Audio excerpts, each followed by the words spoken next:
Assalamualaikum warahmatullahi wabarakatuh. Halo teman-teman, kembali lagi bersama aku Wahinur Habibah. Di video kali ini aku akan membahas tentang pengaruh corporate social responsibility, IT capabilities, dan superior performance terhadap economic performance. Nah, untuk pembahasan kali ini sangat menarik untuk kita bahas. Yuk kita simak videonya. Oke teman-teman, materi yang pertama kita bahas yaitu tentang motivasi atau isu. Kinerja industri manufaktur di Indonesia dinilai semakin produktif dan kompetitif terlihat di data Badan Pusat Statistik atau BPS yang menunjukkan produksi industri manufaktur besar dan sedang pada kuartal I per 2019 naik 4,45% dibandingkan periode yang sama pada tahun 2018. Semakin berkembangnya dunia usaha, maka persaingan antara satu perusahaan dengan perusahaan yang lain semakin meningkat dan semakin ketat. Seiring berjalannya waktu, umumnya suatu perusahaan memerlukan tambahan dana untuk mengembangkan dan memajukan perusahaannya. Hal ini guna untuk meningkatkan kinerja ekonomi perusahaan. Kinerja ekonomi yang bisa dilihat dari posisi saham sebuah perusahaan banyak dipengaruhi oleh resiko besar atau resiko pasar yang tidak menentu, sehingga membuat kinerja ekonomi sebuah perusahaan kerap kali tidak berjalan secara optimal. Oke, selanjutnya ada research gap. Informasi yang lengkap, relevan, akurat dan tepat waktu sangat diperlukan oleh investor di pasar modal sebagai alat analisis untuk mengambil keputusan investasi menurut Hani Nun dan Nurdiawansyah pada tahun 2014. Teori sinyal dalam penelitian ini memiliki keterkaitan pada variabel economic performance, di mana informasi yang dikeluarkan perusahaan untuk mengukur kinerja ekonominya yang dapat menjadi sinyal bagi pihak di luar perusahaan, terutama bagi pihak investor, adalah dari laporan tahunan perusahaannya. Teori legitimasi menyatakan bahwa perusahaan memiliki kontrak dengan masyarakat menurut Nasir, Kunia, dan Hakri pada tahun 2013. Dengan demikian, dalam penelitian ini memiliki keterkaitan pada variabel Corporate Social Responsibility atau CSR yang terletak pada tujuan yang sama, yaitu hubungan dua arah antara perusahaan dan masyarakat. Dalam pengelolaan stewardship, teori pengelolaan organisasi difokuskan pada harmonisasi antara pemilik modal dengan pengelola modal dalam mencapai tujuan bersama. Menurut Sugiono pada tahun 2018, teori stewardship dalam penelitian ini memiliki keterkaitan pada variabel superior performance dan IT capabilities. Steward berpedoman dengan pentingnya peran manajer untuk selalu mengutamakan kepentingan jangka panjang kelompok atau organisasi di atas kepentingan pribadinya, seperti peningkatan penjualan atau profitabilitas. Berikutnya yaitu fenomena, seperti fenomena yang dialami oleh perusahaan PT SAT Nusa Persada Tbk atau PTSN, didirikan pada tahun 1990 sebagai perusahaan yang menyediakan jasa untuk manufaktur elektronik dan perusahaan produsen elektronik pertama yang melantai di BI atau Bursa Efek Indonesia pada tahun 2007. Berdasarkan data indeks harga saham gabungan, selama 29 April sampai 3 Mei 2019, PTSN masuk dalam kategori top loser karena harga saham perusahaan terkoreksi 32,14% menjadi Rp760 per saham.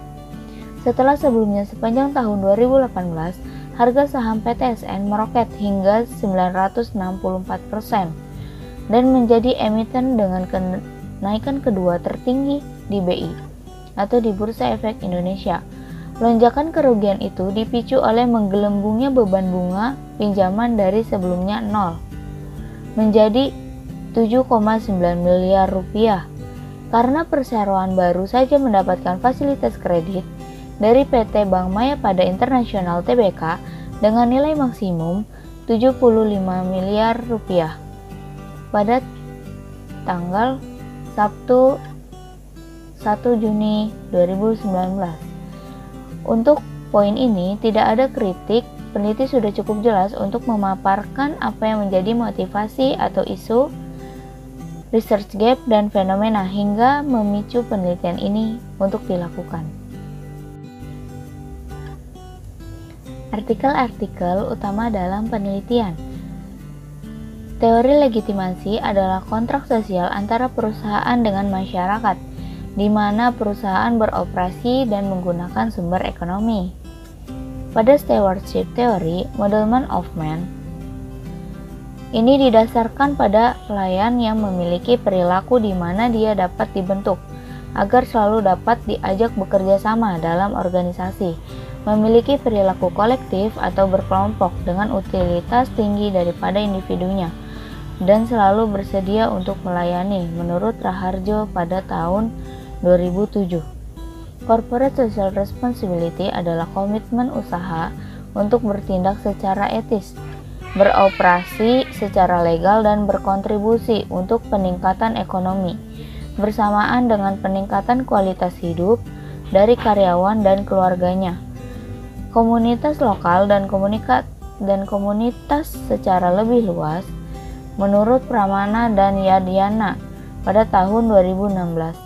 Kemampuan teknologi informasi juga didefinisikan sebagai kemampuan atau kompetensi dari sebuah perusahaan yang mampu menciptakan, mengatur, dan menyebarkan sumber daya teknologi informasi menurut Kosasi pada tahun 2016. Selanjutnya, kinerja yang unggul memiliki arti yang jelas. Ini adalah kemampuan untuk menghasilkan profitabilitas tinggi dan meningkatkan laba seiring waktu, menurut Dubey et al. Pada tahun 2012. Dengan nilai sosial perusahaan yang meningkat, maka pasar akan merespon positif melalui fluktuasi harga saham yang diikuti oleh meningkatnya profitabilitas perusahaan, menurut Malvin dan Wijaya pada tahun 2016. Dari perspektif berbasis sumber daya alam, bagaimanapun ini mencerminkan sejauh mana kemampuan IT mendukung penyebaran dan pengembangan aset perusahaan, menurut Bharadwaj et al. Pada tahun 1999. Perusahaan yang mampu menghasilkan laba dengan maksimal dapat meningkatkan kinerja ekonomi perusahaan, menurut S. Tuningsari et al. Pada tahun 2014. Dalam poin ini tidak ada kritik, penulis sudah cukup menjelaskan artikel-artikel yang menjadi referensi dalam penelitian ini. Berikutnya ada kebaruan atau novelty dari penelitian ini. Adanya sebuah hubungan antara kesuksesan perusahaan, tambahan modal, dan kinerja ekonomi perusahaan, serta tingkat harga saham perusahaan, permasalahan sosial, kemajuan IT, dan keefektifan dalam mengelola sumber daya secara optimum dengan tujuan untuk meningkatkan kemampuan bersaingnya perusahaan yang unggul di kancah internasional. Di dalam poin ini ada kritik, yaitu peneliti tidak menuliskan secara jelas novelty dalam penelitian ini. Di bagian abstrak mengenai keterbaruan penelitian, untuk memudahkan pembaca mengetahui apa saja temuan keterbaruan dari perbedaan lainnya dengan variabel penelitian yang sama. Berikutnya ada perumusan masalah. Yang pertama, apakah corporate social responsibility berpengaruh terhadap economic performance? Yang kedua, apakah IT capabilities berpengaruh terhadap economic performance? Yang ketiga, apakah superior performance berpengaruh terhadap economic performance? Di dalam poin ini, peneliti telah menuliskan perumusan masalah secara implisit. Perumusan masalah digabungkan dalam hipotesis penelitian ini. Perumusan masalah di atas diperoleh dari hasil reviewer. Berikutnya ada tujuan penelitian. Yang pertama, untuk mengetahui apakah corporate social responsibility berpengaruh terhadap economic performance. Yang kedua, untuk mengetahui apakah IT capabilities berpengaruh terhadap economic performance. Yang ketiga, untuk mengetahui apakah superior performance berpengaruh terhadap economic performance. Nah, untuk penelitian ini terdapat kritik, yaitu peneliti telah menuliskan tujuan peneliti secara eksplisit dan jelas, dan tujuan penelitian telah dijelaskan dalam hipotesis penelitian ini. Berikutnya ada grand theory yang digunakan dalam penelitian ini, yaitu yang pertama teori sinyal atau signaling theory. Teori ini dikembangkan oleh Ross pada tahun 1977 yang menyatakan bahwa pihak eksekutif perusahaan memiliki informasi lebih baik mengenai perusahaannya, akan terdorong untuk menyampaikan informasi tersebut kepada calon investor. Berikutnya ada teori legitimasi, yaitu menyatakan bahwa perusahaan memiliki kontrak dengan masyarakat, menurut Nasir, Kurnia, dan Haken pada tahun 2013. Berikutnya ada teori stewardship, adalah teori yang menggambarkan situasi di mana para manajer tidaklah termotivasi oleh tujuan individu, tetapi lebih ditujukan pada sasaran hasil utama mereka untuk kepentingan organisasi, sehingga para eksekutif sebagai steward termotivasi untuk bertindak sesuai keinginan pemilik modal. Selain itu, perilaku steward tidak akan meninggalkan organisasinya, sebab pengelola modal berusaha mencapai sasaran organisasinya. Untuk poin ini, reviewer memiliki kritik, yaitu peneliti telah menjelaskan grand theory dengan jelas secara eksplisit, serta diperjelas dengan keterkaitan pada setiap variabel yang diteliti dalam penelitian ini. Berikutnya, keterkaitan grand theory dalam penelitian. Yang pertama yaitu teori sinyal atau signaling theory, memiliki keterkaitan pada variabel economic performance, di mana informasi yang dikeluarkan perusahaan untuk mengukur kinerja ekonominya yang dapat menjadi sinyal bagi pihak di luar perusahaan, terutama bagi pihak investor, adalah dari laporan tahunan perusahaannya. Yang kedua yaitu teori legitimasi, memiliki keterkaitan pada variabel corporate social responsibility atau CSR, yang terletak pada tujuan yang sama, yaitu hubungan dua arah antara perusahaan dan masyarakat. Yang ketiga yaitu teori stewardship, yaitu memiliki keterkaitan pada variabel superior performance dan IT capabilities. Steward berpedoman dengan pentingnya peran manajer untuk selalu mengutamakan kepentingan jangka panjang kelompok dan organisasi di atas kepentingan pribadinya, seperti peningkatan penjualan dan profitabilitas.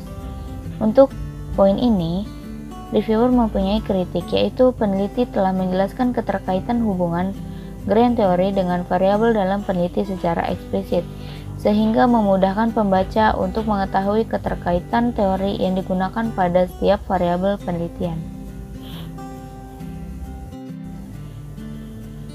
Selanjutnya di sini ada gambar kerangka konseptual.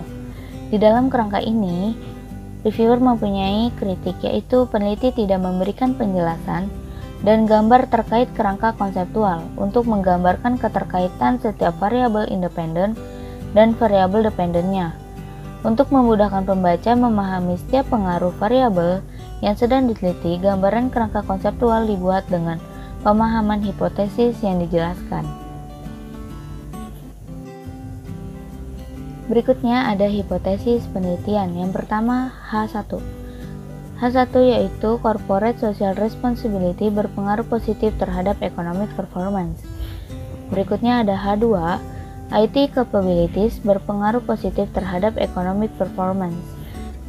Berikutnya ada H3, yaitu superior performance berpengaruh positif terhadap economic performance. Di poin ini, terdapat kritik, yaitu redaksional dari setiap hipotesis sudah cukup jelas, memberikan keterangan pengaruh setiap variabel independen dengan variabel dependennya. dan didukung dengan pemaparan penelitian sebelumnya untuk memperkuat hipotesis dalam penelitian. Oke, selanjutnya yaitu tentang rancangan penelitian, definisi operasional variabel dan pengukurannya, teknik penarikan sampel, unit analisis, jenis data yang digunakan, uji kelayakan model dan metode analisis data. Berikutnya, terdapat rancangan penelitian. Yang pertama, jenis penelitian.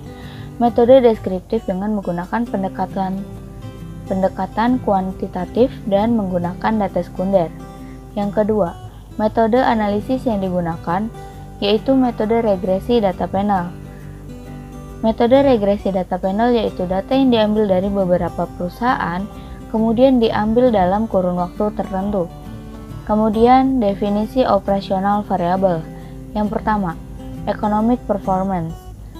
Terdapat rumus ECP sama dengan buka kurung PI dikurang PO tutup kurung ditambah div per PO dikurang MERI. Berikutnya ada rumus ICSR, yaitu jumlah item yang diungkap perusahaan dibagi jumlah item yang diharapkan. Berikutnya ada IT capabilities, yaitu disclosure level sama dengan jumlah skor disclosure yang dipenuhi dibagi jumlah skor maksimum. Selanjutnya yang keempat, superior performance atau SP sama dengan rev ditambah profit ditambah MS ditambah ROA ditambah div dan ditambah IF dibagi 6.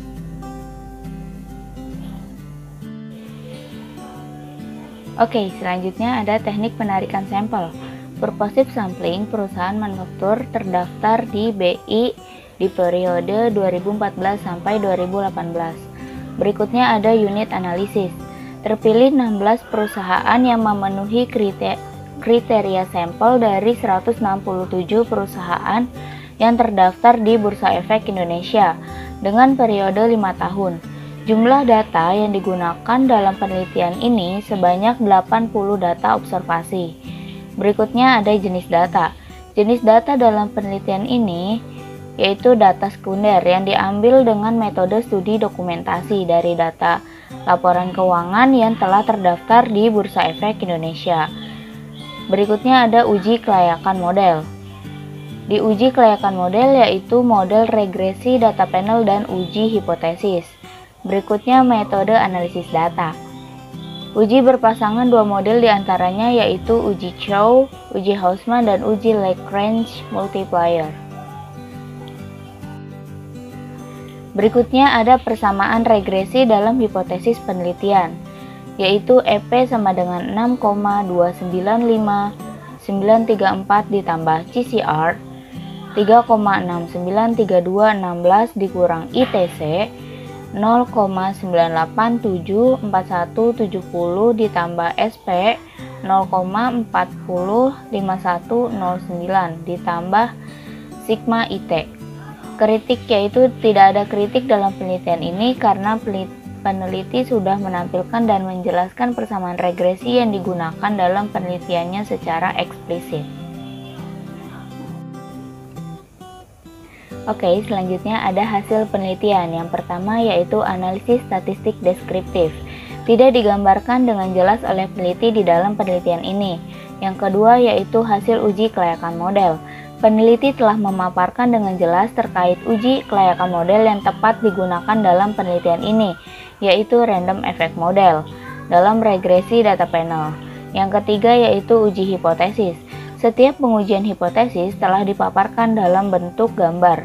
Hasil pengujian beserta didukung dengan pemaparan hasil dalam bentuk deskripsi yang menjelaskan hasil dari setiap pengujian hipotesis dalam penelitian ini. Di poin ini terdapat kritik yaitu penulis sudah lengkap dalam memberikan penjelasan terkait hasil uji kelayakan model dan uji hipotesis, namun tidak menggambarkan dengan jelas hasil analisis statistik deskriptif. Oke, selanjutnya poin terakhir yaitu kesimpulan, keterbatasan, dan implikasi. Yang pertama yaitu kesimpulan. Di dalam poin ini terdapat kritik yaitu peneliti sudah menjelaskan sesuai dengan rumusan masalah dan memberikan pemaparan yang lengkap dan jelas untuk setiap pengujian hipotesis dalam penelitian ini. Yang kedua yaitu keterbatasan. Di keterbatasan ini terdapat kritik yaitu penulis tidak menuliskan penjelasan terkait keterbatasan penelitian. Sebaiknya peneliti menuliskan keterbatasan penelitian sebagai bahan masukan untuk peneliti selanjutnya. Yang ketiga yaitu implikasi. Terdapat kritik yaitu peneliti tidak menuliskan implikasi penelitian sebagai bahan pertimbangan dan masukan untuk peneliti selanjutnya. Manajer perusahaan dan investor sebagai masukan bagi perusahaan terkait faktor yang mempengaruhi meningkatnya economic performance.